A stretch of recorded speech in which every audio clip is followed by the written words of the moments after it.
जम्मू शहर की बात करें तो जम्मू शहर जो है वो लगता है प्रदर्शनों का शहर बनता जा रहा है। जहां नए जम्मू कश्मीर की बात हो रही है तो वहीं ये तस्वीर जो है आपके सामने पिछले 231 दिनों से है। तस्वीरें आपके सामने हैं, आप देख सकते हैं कि किस तरीके से all Jammu based reserve category employees के ये कर्मचारी जो है यहाँ पर प्रदर्शन कर रहे हैं और तकरीबन 231 दिनों से ये प्रदर्शन लगातार जारी है। इनकी सिर्फ एक ही मांग है कि इनके लिए ट्रांसफर पॉलिसी जो है वो तैयार की जाए। अगर ट्रांसफर पॉलिसी नहीं है तो तब तक ये धरना प्रदर्शन भी जारी रहेगा। इनकी एक ही मांग है और तस्वीरें आपके सामने है कि किस तरीके से ये लगातार पिछले 6 महीनों से यहाँ बैठकर जो है सिर्फ एक ही मांग कर रहे हैं कि इन्हें ट्रांसफर कर जो है सुरक्षित स्थानों पर ले जाया जाए। तो चलिए इनसे बातचीत करते हैं और जानते हैं। मैम, अगर बात करें तो पिछले 231 दिन हो चुके हैं और लगातार आप लोग प्रदर्शन कर रहे हैं। गर्मियों में शुरू हुआ था, सर्दियां भी आ गई हैं और लगता है अब सर्दियां भी चली जाएंगी और फिर गर्मियां आ जाएंगी। ये लगातार एक ही दौर चल रहा है, क्या कहेंगे? मैम बहुत बहुत शुक्रिया आपका। मैम मौसम बदले लेकिन एडमिनिस्ट्रेशन का जो रवैया है वो नहीं बदला। एडमिनिस्ट्रेशन हमारी डिमांड को खुद एलजी एडमिनिस्ट्रेशन जो है कंसीडर करती है, जो कि 15 साल से किसी ने मानी ही नहीं। कमेटी का गठन किया जाता है, हमारे अंदर एक भरोसा पैदा होता है, उस पर लिखा जाता है कि लॉन्ग पेंडिंग डिमांड है रिजर्व कैटेगरी एम्प्लॉयज की, जो with in time bound manner में एक कमेटी बनाई गई है, वो रिपोर्ट सौंपेगी और डिमांड को पूरी किया जाएगा। लेकिन टाइम बाउंड मैनर कितना होता है? हमें 8 महीने होने पे हैं यहाँ बैठे हुए प्रदर्शन पे, लेकिन एडमिनिस्ट्रेशन के मैं कहती हूँ कानों तक अभी तक जू तक नहीं रहेंगी। ऐसा नहीं कि उनको पता नहीं है, पता सब कुछ है। हमारी डिमांड जो है वो हमारे माननीय जो गृह मंत्री हैं उनके तक भी पहुंच गई है, उनका भी दौरा यहाँ था। लेकिन हमें बहुत खुशी होती कि अगर वो आए थे, हमें ऐसा नहीं है, हमें पूरा भरोसा है कि वो इंस्ट्रक्शन देकर गए होंगे। और हमारी एलजी एडमिनिस्ट्रेशन जो है बहुत ही सक्षम है और हमारे जो दिग्गज नेता जो कि वॉलंटरली हमारी मदद के लिए आगे आए हैं, हमें उन पर भी भरोसा है। लेकिन हमें ये नहीं समझ आ रही कि अभी तक कोई एक कंक्रीट डॉक्यूमेंट जो था, कोई रिपोर्ट जो थी, वो पब्लिक डोमेन में क्यों नहीं आई। वार्ता जो है माइग्रेंट कश्मीरीज एम्प्लॉयज की तरफ से की गई थी। उन्होंने कहा था कि हमारी एक मीटिंग जो है उपराज्यपाल के साथ हुई है, जिसमें उन्होंने सभी को बुलाया था और उन्होंने ये आश्वस्त किया है कि जल्द ही सभी मुद्दों को हल भी कर दिया जाएगा। और साथ ही साथ उन्होंने ये भी आश्वस्त किया कि जो सैलरीज रोकी गई हैं वो दे दी जाएंगी और बहुत सारी चीजें जो है उन्होंने उस पर बताई थी। तो क्या वो आपको लगता है कि वो चीज जो उन्होंने आश्वासन दिया है वो सिर्फ आश्वासन है या सच? मैम देखिए, पहले तो पीएम पैकेज जो प्रोटेस्ट कर रहे हैं वो अलग है, हमारा जो जम्मू बेस्ड रिजर्व कैटेगरी के एम्प्लॉयज हैं हम अलग हैं। उनकी अलग डिमांड्स है, हमारी अलग डिमांड है, क्योंकि हम वहाँ के कश्मीर के रहने वाले नहीं हैं, हम सिर्फ वहाँ सर्विस करने के लिए गए थे। तो हम चाहते हैं कि जैसे कि हमें एक इंटर डिस्ट्रिक्ट रिक्रूटमेंट पॉलिसी हमारे लिए बनाई गई, उसके अंदर ट्रांसफर पॉलिसी का जो क्लास पिछले 15 साल से मिसिंग है उसको ऐड किया जाए। हमारी सिर्फ इतनी डिमांड है। हमने ना रिलोकेशन मांगी, ना हमने कहा गवर्नमेंट को कि हमें अकोमोडेशन दे दो, सिक्योरिटी दे दो। हम ऑलरेडी वहां पर वहां की जो मेजोरिटी कम्युनिटी है उनके घरों पे किराए पे रहते हैं। और ये बहुत ही अनफॉर्चुनेट है कि आज की डेट में वो लोग भी हमें अपने घरों में रखने के लिए तैयार नहीं है, क्योंकि जब हमारे घर में कोई किराए पे रहता है, जब उसको 24 घंटे ऐसे लेटर्स उसके नाम हर दूसरे तीसरे दिन निकाले जाएंगे, तो मैं भाई उस बंदे को अपने घर में क्यों रखूंगी? क्योंकि कहीं ना कहीं उसकी जान के साथ, अगर उसकी जिंदगी के साथ कुछ होता है तो कहीं ना कहीं मैं भी आंसरेबल हो जाती हूँ। तो इसीलिए हमारी जो डिमांड है वो सरकार से यही है कि आप ट्रांसफर पॉलिसी बनाइए जो उस पॉलिसी के अंदर आ जाएंगे। 5 साल का हमने रखा है कि उसमें 5 साल का मिनिमम जो पीरियड है 5 साल का रखा जाए। जो पॉलिसी के अंदर आएंगे वो यहाँ आ जाएंगे, जो नहीं आएंगे वो वहां जाके अपनी ड्यूटी देंगे। तो उनके लिए वहां पर जो नहीं आएंगे पॉलिसी के अंदर, उनके लिए वहां पर अकोमोडेशन और सिक्योरिटी की व्यवस्था की जाए। लेकिन इतना सक्षम हमारा प्रशासन जो डिमांड को मानता है, लेकिन मानकर फिर कोई ये कहते हैं ना सोल्यूशन जो है वो नहीं निकाला जाता। सोल्यूशन कौन निकालेगा भाई? मैं कहती हूँ बाहर से थोड़ी किसी को लाना है, कोई पाकिस्तान से नहीं आएगा, कोई चाइना नेपाल से नहीं आएगा। यहाँ के ही प्रशासन को, हमें पता है कि यहाँ पर एलजी प्रशासन है और ये एलजी प्रशासन इतना सक्षम है कि ये कुछ भी कर सकते हैं। और ऐसा नहीं है कि इनको हमारी डिमांड का पता नहीं है। जब हमारी पहली डेलीगेशन उनसे मिलने गई, उन्होंने हमें मिठाई तक खिलाई और हमारे लिए कमेटी बनाई गई। कमेटी किसके लिए बनाई गई? हमारी लॉन्ग पेंडिंग डिमांड को। उस पर साफ तौर पे लिखा था लॉन्ग पेंडिंग डिमांड है। लेकिन आप बताया जाए इस लॉन्ग पेंडिंग डिमांड को और कितना लॉन्ग बनाया जाएगा? वहां पर आए दूसरे तीसरे दिन ऐसे लेटर्स नाम लिख लिख के मैम निकाले जाते हैं। हमारे साथ हमारे बच्चे पीछे बैठे हैं, किसी के 2 बच्चे हैं, किसी के 3 बच्चे हैं, वहां के स्कूलों में पढ़ते हैं।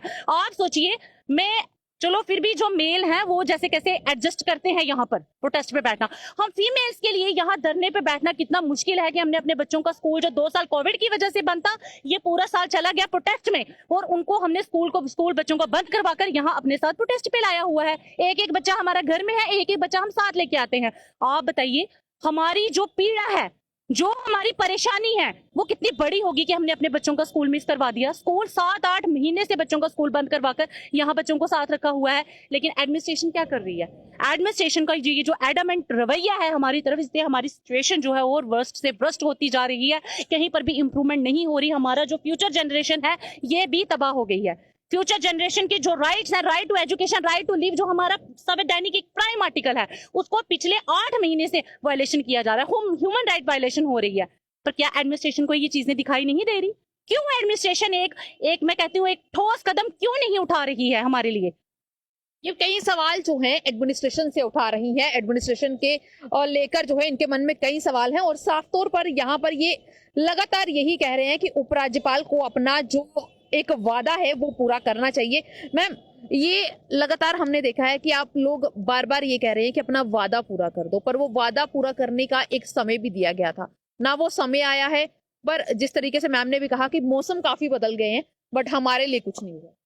देखिए मैम, बहुत मौसम चले गए, बहुत सारे त्योहार चले गए, जो कि हमने अंबेडकर चौक में ही बैठ के मनाए, क्या बैठ के अफसोस ही किया, क्योंकि इस दौरान हमारे कई साथी हमें छोड़ के चले गए, छोड़ के मतलब इस दुनिया से चले गए बीमारी के कारण। हमारे एक साथी हैं, वो अपना अभी ट्रीटमेंट करवा रहे हैं, उनको किडनीज में प्रॉब्लम होगी, क्योंकि पोटेस में बैठ बैठ के उनको किडनीज में प्रॉब्लम होगी। तो हम वही फिर भी हम एक उम्मीद लगा के बैठे हैं कि एडमिनिस्ट्रेशन हमारे लिए कुछ ना कुछ सोचेगी, जरूर अपनी दया भाव दिखाएगी, इन बच्चों पे, इन महिलाओं पे, इन भाइयों पे अपना दया भाव दिखाएगी। और मतलब कि मेरे पास अल्फाज नहीं है कि मतलब कि हम कितने दिल से गुहार लगा रहे हैं कि एलजी साहब अपनी बच्चियों को देखो, और हमारे लिए जल्दी से जल्दी ट्रांसफर पॉलिसी बनाई जाए। कितना लंबे समय होता है? क्या आप इतनी मतलब कि एडमिनिस्ट्रेशन अगर इतने धीरे धीरे काम करेगी तो हमारा देश डेवलपमेंट कैसे करेगा? जम्मू कश्मीर डेवलपमेंट कैसे करेगा? छोटे छोटे जब बच्चे लेकर आप अपने साथ आते हैं तो बच्चों के भी कई सवाल होते होंगे, बच्चे भी रोजाना पूछते होंगे कि भाई आप रोज चले जाते हो, रोज आप सुबह जाते हो, शाम को घर आते हो, ना हम स्कूल जा पा रहे हैं, ना हमारी वो जो जिंदगी है वो चल पा रही है। कई बच्चों के भी सवाल होते होंगे ना। मैम आप सही बोल रहे हो, बच्चे भी मतलब कि सवाल करते हैं। फिलहाल मेरी तो छोटी बच्ची है 3 साल की, उसको भी पता है कि मम्मा प्रोटेस्ट पे जा रही। वो पूछती है मम्मा प्रोटेस्ट पे जा रहे हो? और कुछ बहनें हमारी ऐसी हैं जिन्होंने बच्चे घर बिठाए, जिनके बच्चे वहां स्कूल में मतलब कि एडमिशन थी उनकी, वो घर में बैठे हुए हैं और वो खज्जल होगी उनकी पढ़ाई। इस ट्रांसफर पॉलिसी का इंतजार करते करते, और कब कश्मीर में टारगेट किलिंग थमेगी, इसका इंतजार करते करते बच्चों की तो पढ़ाई खज्जल होगी, ऊपर से सैलरीज बंद हैं। तो आप सोचो कैसे उनको ट्यूशन भेजना है, कैसे करना है। तो वही हम मतलब कि रिक्वेस्ट करें एलजी सर से कि सर जल्दी से जल्दी ट्रांसफर पॉलिसी बनाई जाए, और कुछ मतलब कि ऐसे पुख्ता इंतजाम किए जाए जहाँ कोई ऐसी स्ट्रेटजी बनाई जाए कि वहाँ टारगेट किलिंग बंद हो, हम भी जाके वहाँ ड्यूटी कर सकें। और जो साथी हमारे उस ट्रांसफर पॉलिसी के तहत आएंगे वो मतलब कि ग्रुप्स में जैसे उनका नंबर आएगा वो वापस आएंगे, और जो नहीं आएंगे वो वहाँ मतलब कि निर्भय होके मतलब कि अच्छे से जॉब कर जॉब कर सकेंगे। ऐसी आप वहाँ सिचुएशन बनाइए, ना कि टारगेट किलिंग के डर से हम यहाँ मतलब कि बैठे रहें। बिल्कुल साफ तौर पर जो है इनका यही कहना है कि टारगेट किलिंग का खौफ जो है इन्हें वहां से दूर ले आया है, और ये टारगेट किलिंग को रोकने के लिए लगातार प्रयास करने की बात कर रहे हैं। यहाँ पर ये वो लोग हैं जो मेल पार्ट से हैं। जिस तरीके से अगर बात करें तो बात तो वही है कि चाहे घर से एक आदमी बाहर निकले या एक औरत बाहर निकले, सवाल तो घर वालों के वही होते हैं कि भाई रोज सुबह जाते हो, रोज सुबह शाम को आ जाते हो, हाथ में क्या लेकर आ रहे हो? हाथ में तो आज तक जो है वो एक उम्मीद है और उसके अलावा कुछ नहीं है। ठीक है, लेकिन उम्मीद होनी चाहिए, और मैं कहता हूँ दुनिया उम्मीद से चलती है।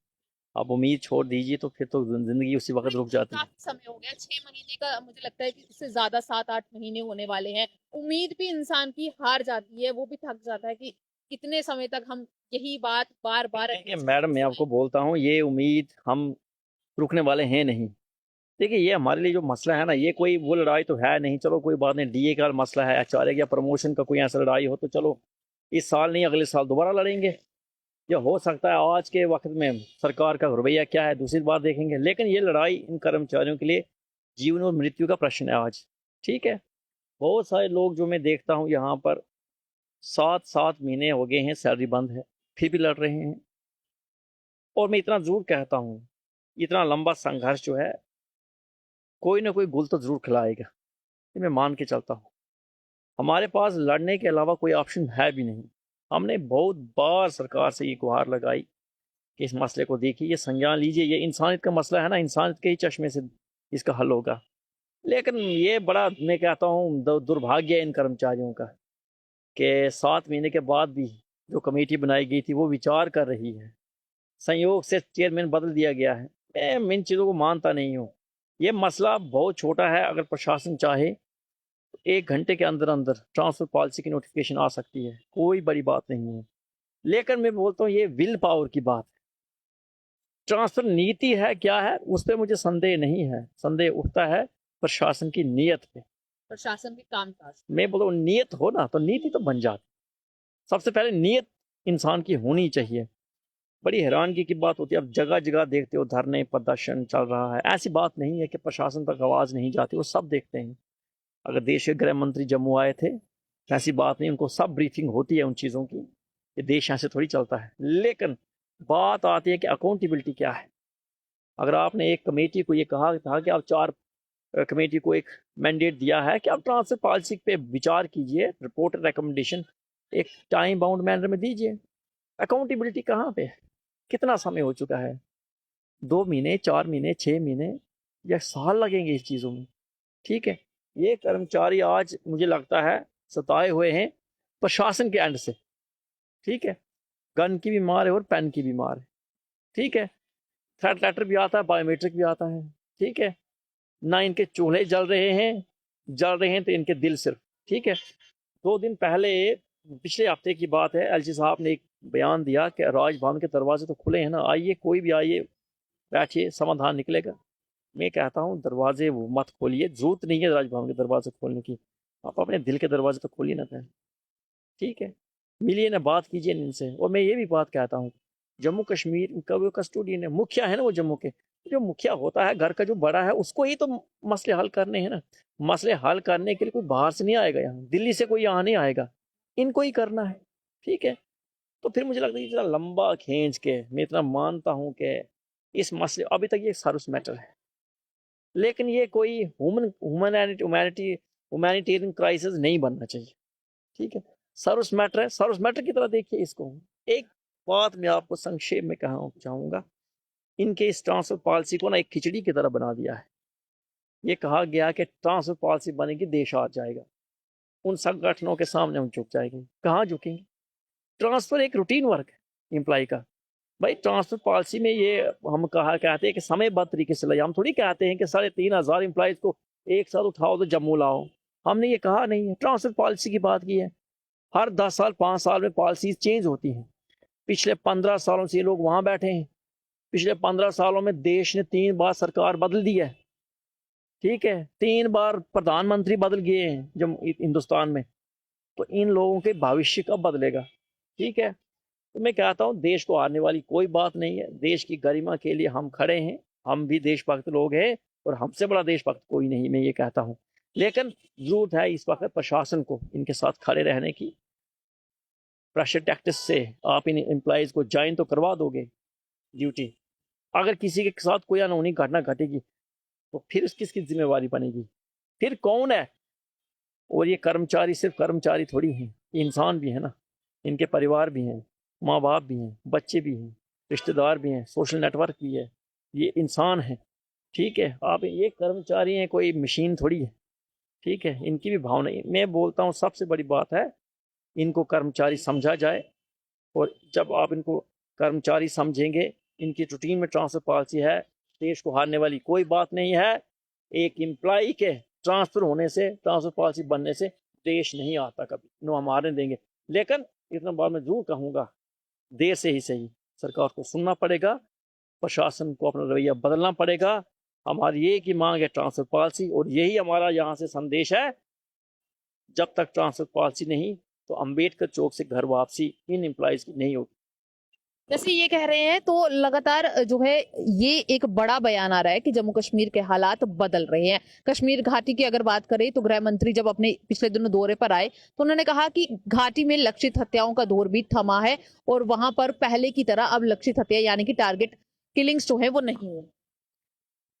ये जो लक्षित हत्याओं की आप बात कर रहे हो, मैं कहता हूँ कि ये लक्षित हत्या कश्मीर में जो है वो सीजनल होती है, ये मैं मानता हूँ।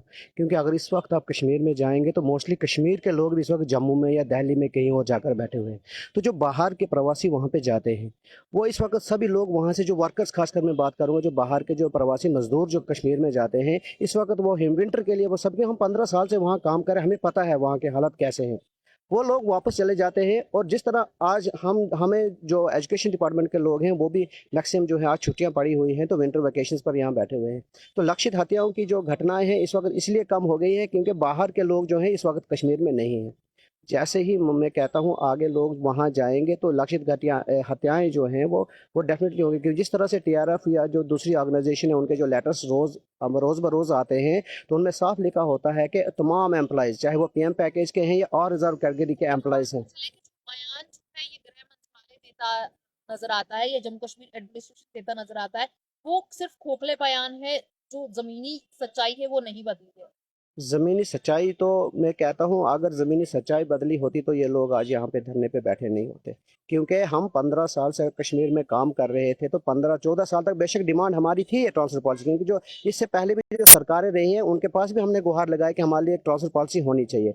लेकिन इस वक्त जो हालात बदले, जब 1 जून को जब हमारी शेर रजनी बालाजी को वहाँ पर निर्मम हत्या की गई कुलगाम डिस्ट्रिक्ट में, तो उसके बाद जो है हम लोग कहीं खौफ में हैं, डरे हुए हैं और यहाँ पर बैठे हुए हैं। उसके बाद कहीं थ्रेट लेटर्स जो है हमारे नाम से जारी हुए हैं कि आप लोग यहाँ पे आएंगे, आप स्केपगोट मत बनिए, नहीं तो आपको यहाँ मार दिया जाएगा। और जो आप स्टूजेस बनकर यहाँ पे आए, हमें स्टूजेस कहा जाता है क्योंकि उनके जो वहाँ से लेटर्स आते हैं उसमें यह कहा जाता है कि आप सरकार के स्टूजेस हैं, आप उनका एजेंडा यहाँ चलाते हैं। भाई हम तो सिर्फ वहाँ पे अपनी नौकरी करने के लिए गए थे और 15 साल से हम अपनी नौकरी वहाँ पे बखूबी निभा रहे थे। वहाँ के आप देखिए, वहाँ के जो लोग हैं उनसे पूछिए आप जाकर कि किस तरह से, किस बेहतरीन तरीके से हमने वहाँ पे काम किया। लेकिन हालात अब ऐसे नहीं कि हम वहाँ जा सकें।